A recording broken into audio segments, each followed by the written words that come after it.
Sikhulekile bendlondlo enopapa ekhanda. Igama kuPastor ngithandeni Mfiko. Sicela kwena kukodwa ukuthi inamba uyisize kuphela kuma calls kusho 96 ntambama. Siyakucela nje ukuthi unamba ungayisebenzisi kuWhatsApp, ungayisebenzisi ama-SMSs. Nakhona ke phela uma ucela ufuna ukubuza iphupho zichaze igama, zichaze isibongo.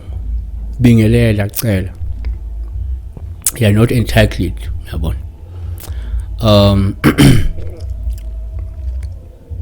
Sibheka la uLungisani Mlambo. Uphupho uxoxa nabantu abakwakho asebashona bekujabulela.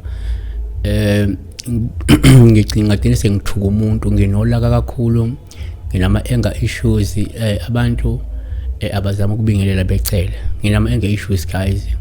If umuntu engakhombisi ukucela nokubingelela kuyangicasula. Ngabo.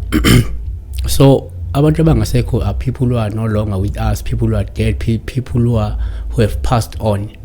Abantu abangasekho. So they were very happy. Bebekhuluma naye, they were mingling with this person ongabingeleli.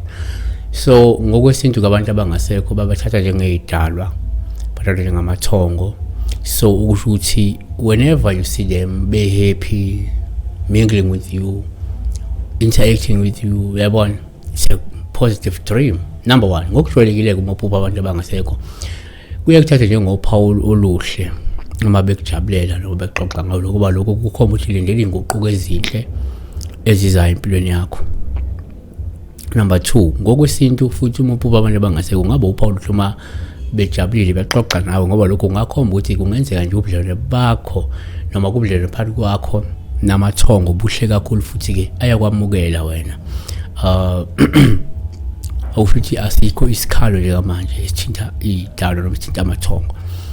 Number 3, singayibheka ngale ndlela le ukuthi kwesinye isikhathi umaphupho abantu abangasekho kungabe kuba uphawu oluhle uma bekujabulela noma bekuxoxa nawe kujatshulwe njengoba lokho kuyakhomba ukuthi amathongo anyeme ngawe futhi konke kukhambela kahle noma kuzokhambela kahle kulowo musi noma nje wena empilweni. Yabo siyabonga kakhulu ke besibheka la nje uphupha uxoxa nje nabantu abangasekho, mingling with them, interacting with them, bejabule, be happy, yabona. Siyabonga kakhulu. Be blessed.